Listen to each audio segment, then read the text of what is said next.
It was just a few minutes past midnight when Anna felt his presence.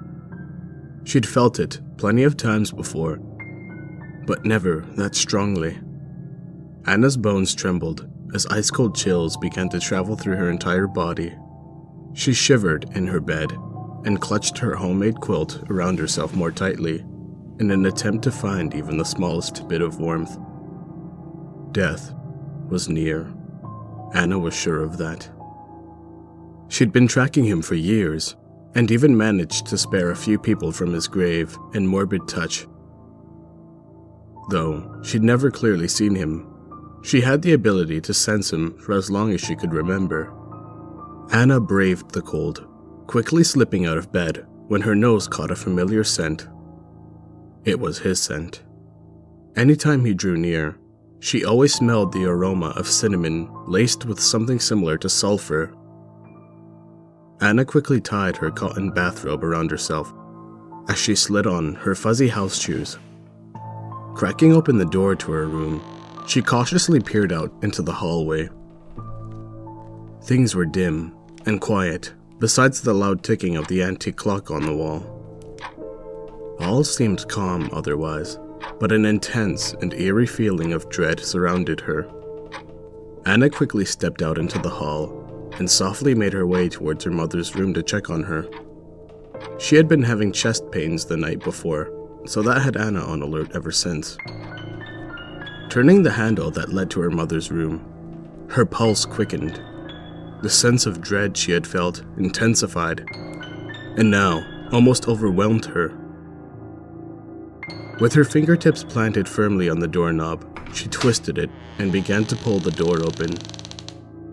As she did, she was instantly hit with the strong smell of cinnamon and the pungent odor of sulfur.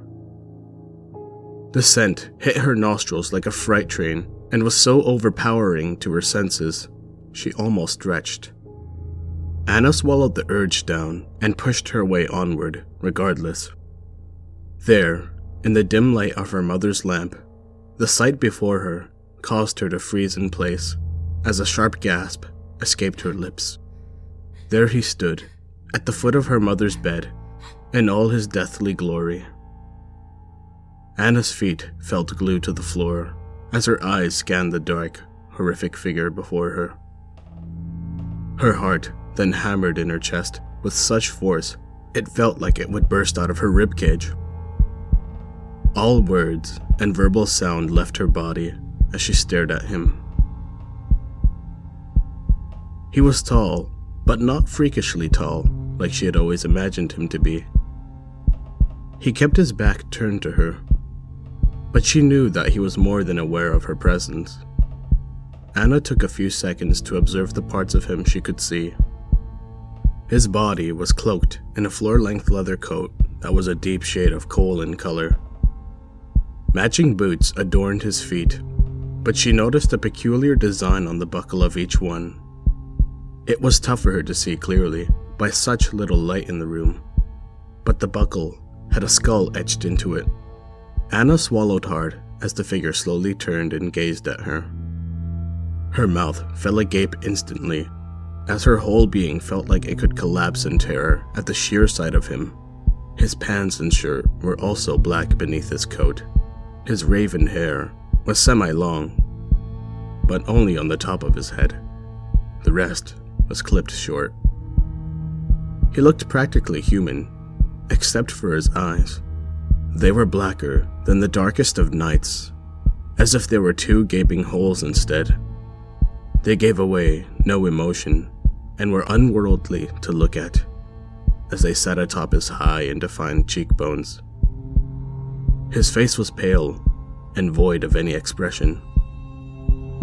Anna felt as if she would choke on the lump that was stuck in her throat. Her fear had escalated as she stood silently and unmoving while he continued to peer in her direction. Her eyes flickered anxiously to her mother's form in the bed behind him. She was so far away that she couldn't tell if her mother was breathing or still alive at all. Anna frantically attempted to form the words to investigate, but it was as if they were sewn completely shut. No sound radiated through the room besides the erratic beating of her own heart. As if on cue, the figure spoke in a deep and unnatural voice and said, "To answer the impending question on your mind, yes, she is still alive. For now." Anna's body began to convulse with uncontrollable fright and panic. Not only could he read her mind, but she automatically knew, deep in her soul, that he was there to take her mother's life. It was only then that the terrible realization brought courage back into her being. She'd be damned if she let him take her mother. Anna's hands balled into fists as she glared daggers silently at the ominous being in front of her. His original slack, thin lips curled up into an evil grin of amusement in her direction. "That can be arranged," he stated, followed by a deep, abrupt chuckle that radiated through the walls and caused them to slightly quake. Even though he was extremely frightening, Anna wasn't afraid to die for the ones that she loved most. She never feared death itself, but was instead afraid of losing her loved ones to death. She addressed him in her mind and said, "Fine. Take me instead. I willingly offer to take her place." The figure Anna knew as Death stood in silence for a moment. He took a few steps towards her until he stood mere inches from her body. He started to circle her, all the while he said nothing. She held her breath and fought against her fear with every ounce of strength she could pull from within. His presence was so intense, so overwhelming. Being so close to him made her feel like the world was going to cave in and that he was somehow sucking the very life from her soul just by standing next to her. As he paced around Anna, he sniffed her several times. He could smell the fear, as if it saturated the air that surrounded her, like that of a thick fog. He could sense the way she tried to mask her fear, and that fact alone gave him more satisfaction. He was in fact Death, after all. He enjoyed instilling terror in the hearts of the living. It was not only something cruel he enjoyed, it was his job, his very purpose. Anna forced her sight open as he finally went and stopped in front of her.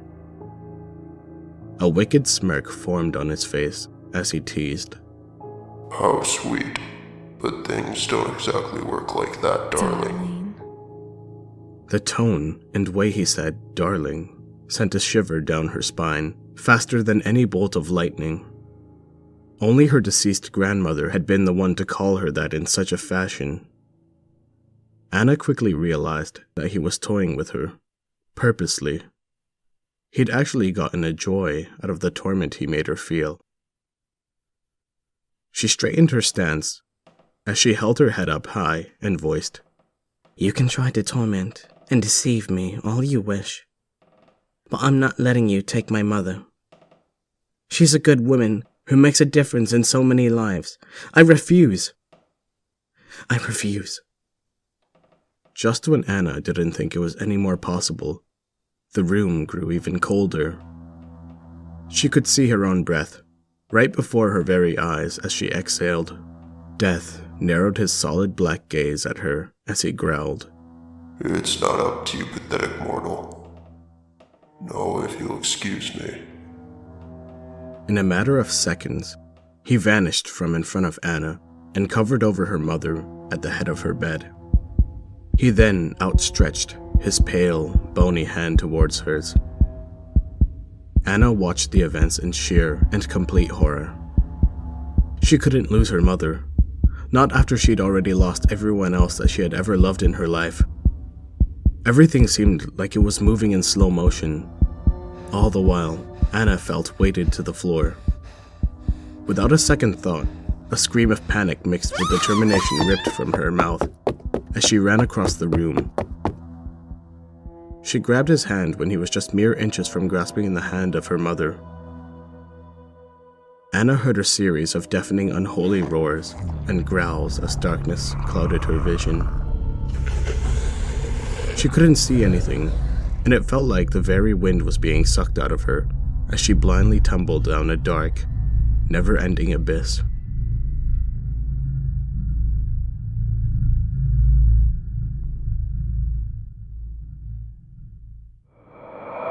Suddenly, her vision came back to her, as she found herself on a crimson shade of cobblestone brick. She writhed around frantically in pain as she gripped her ringing ears. Death stood a few feet from her, unconcerned. As he waited for the effects of the transition to wear off, he casually instructed, Foolish human, stop struggling. It will only prolong the pain, and I have no time to waste on your pathetic afflictions. Anna stilled herself from the ground and tried concentrating on her breathing a few moments. She then willed herself into a sitting position and tried to shake off how dizzy she felt. Her world was spinning, and her brain felt rattled. She glanced up at Death and questioned, What happened? Where am... Death cut her off, as he then mocked.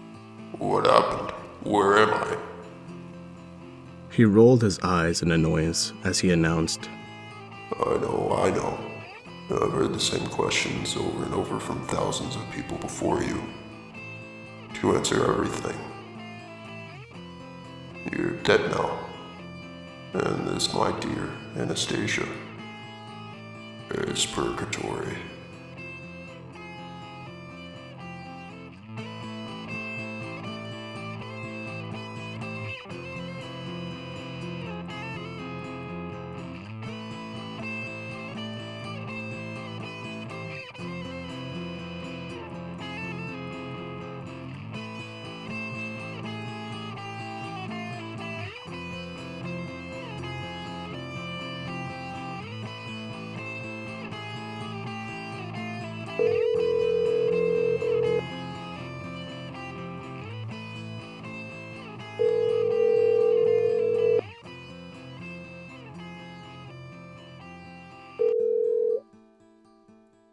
Please leave your message